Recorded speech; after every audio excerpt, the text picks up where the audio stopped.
guys, this is Tony Paradis. I'm a registered and licensed dietitian with Food and Fitness Online. Take a moment to check out our website at foodandfitnessonline.com. Today's topic, results. And I want to talk about not necessarily how to get results, but a different perspective on looking at your results. My message today is that progress is not just about weight loss, assuming that you're trying to lose weight or weight gain or whatever. It's not just about that bottom line number.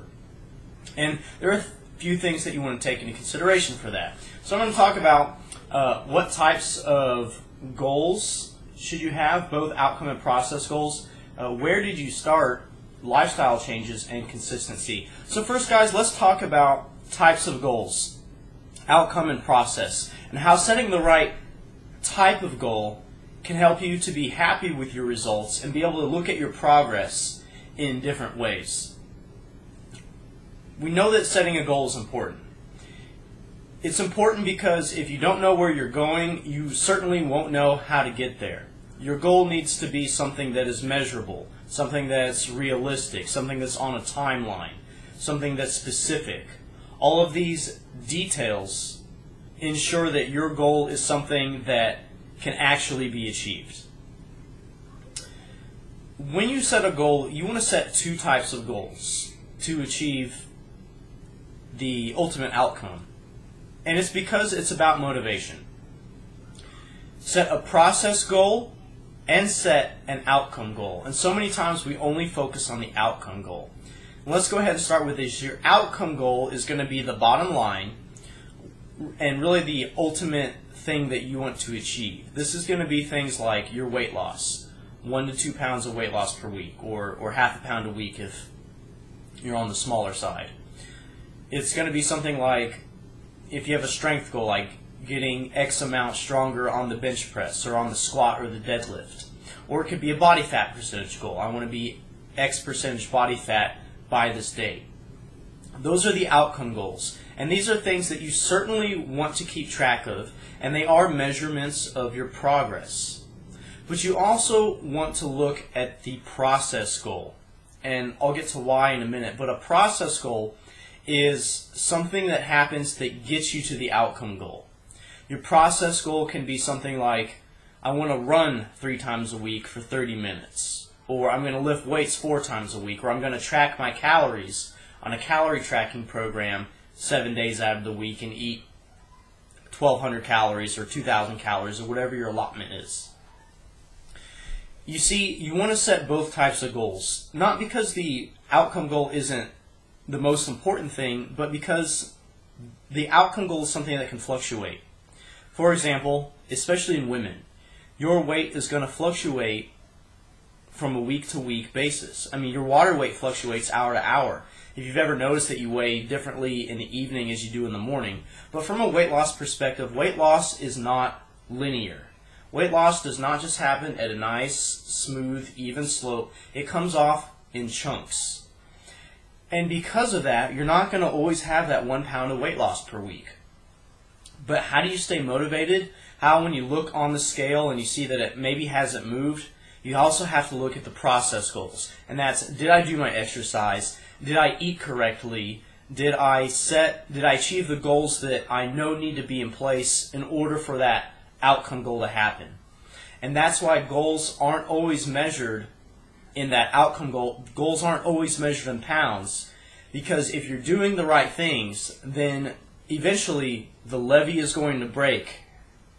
In other words, you're going to see those results. It's going to catch up with your good lifestyle habits, and you're going to be there.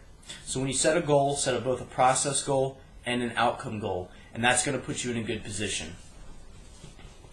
Alright, so let's say that you've weighed yourself this week and your weight hasn't changed. And you're following your process goal, but you maybe haven't gotten your outcome goal. I want you to ask yourself a question: where did you start and where are you now? Where did you start and where are you now?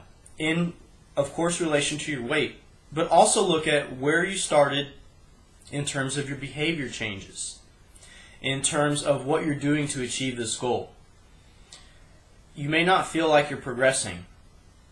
But look at where you started. Maybe you're exercising 0 days a week, and now you're consistently getting 3.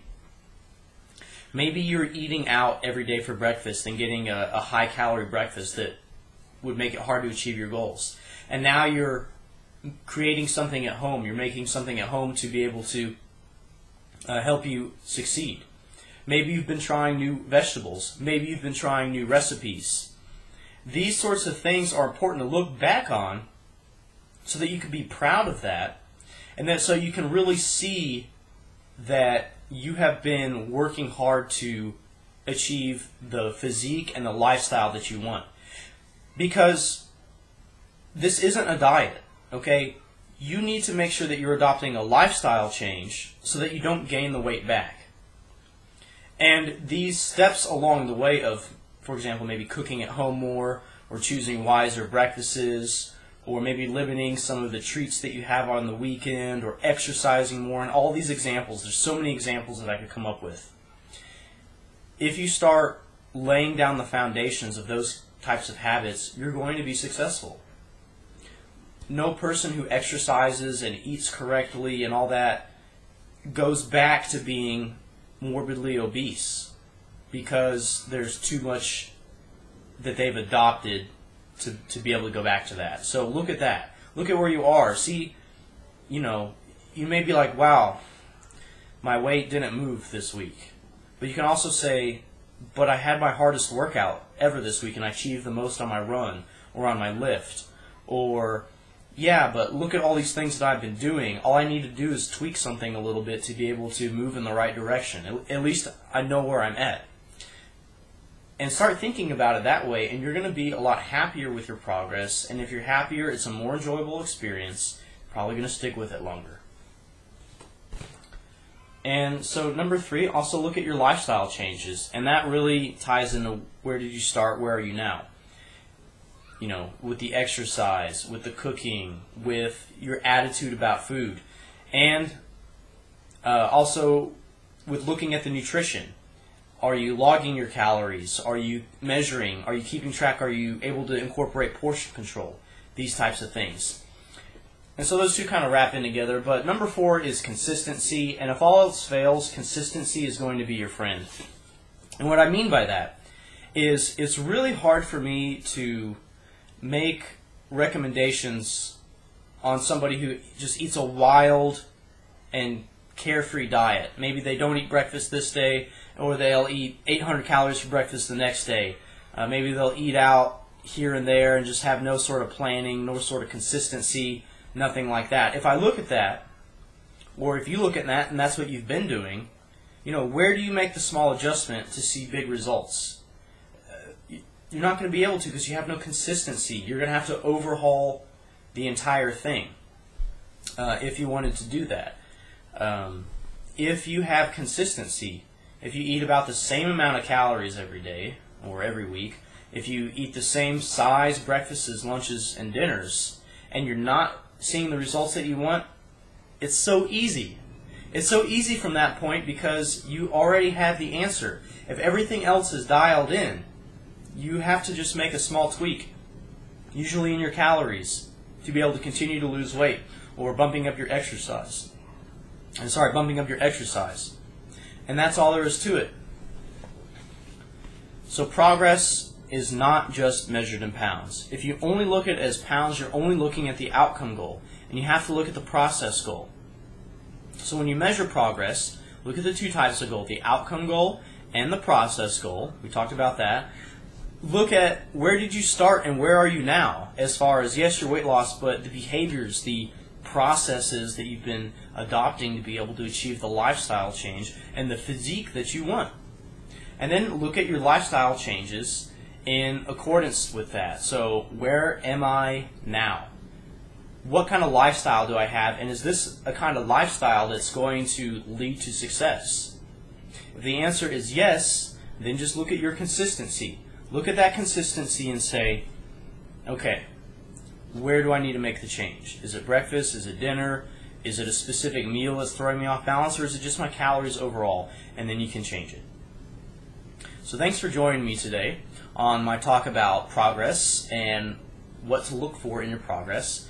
My name is Tony Paradis. I'm a registered and licensed dietitian with Food and Fitness. Please check out my website at foodandfitnessonline.com, and I'll hope to see you soon. Thanks.